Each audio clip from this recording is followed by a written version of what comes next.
네, 구글이나 애플, 또 페이스북 같은 이 글로벌 기업들, 세계 곳곳에서 수익을 내면서도 정작 돈을 버는 나라에는 세금을 제대로 내지 않습니다. 이런 행태를 바꾸자는 게 디지털세 논의의 핵심입니다. 우리는 시각으로 오늘 새벽 경제협력개발기구 OECD에서 합의된 내용 볼까요?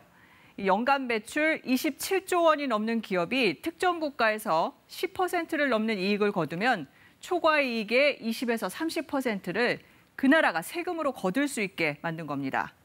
또 모든 나라가 법인세를 최소 15% 매기게 해서 이 나라 저 나라 옮겨 다니는 조세 회피도 막았습니다.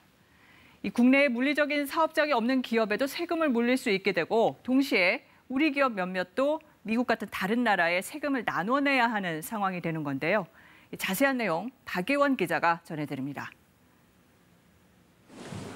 지난해 국세청은 구글코리아에 6천억 원의 법인세를 부과했습니다.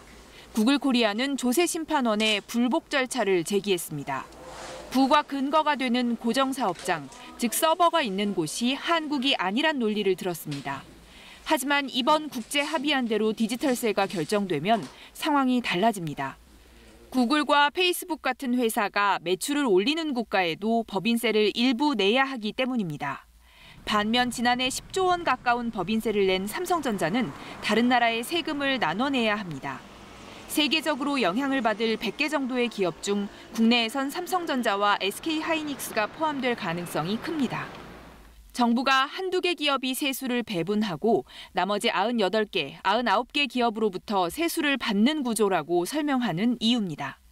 다만 합의한 대로 7년 뒤 과세 기준이 더 낮아지면 적용을 받는 국내 기업은 더 늘어날 수 있습니다.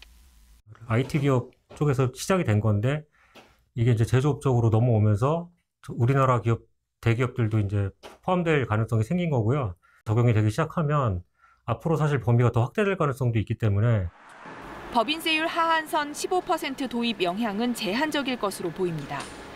이미 국내 법인세율이 최고 25%로 경제협력개발기구 9위 수준인데다 대기업에 대한 실제 세율도 20% 안팎에 이르기 때문입니다. 업계에서는 세금 납부 국가만 달라질 뿐 금액이 느는 건 아니라고 보고 있습니다. 다만 전 세계적으로 법인세를 높이는 상황이 되면 해외에 사업장을 둔 일부 기업의 세 부담이 증가할 가능성은 있습니다. KBS 뉴스 박예원입니다.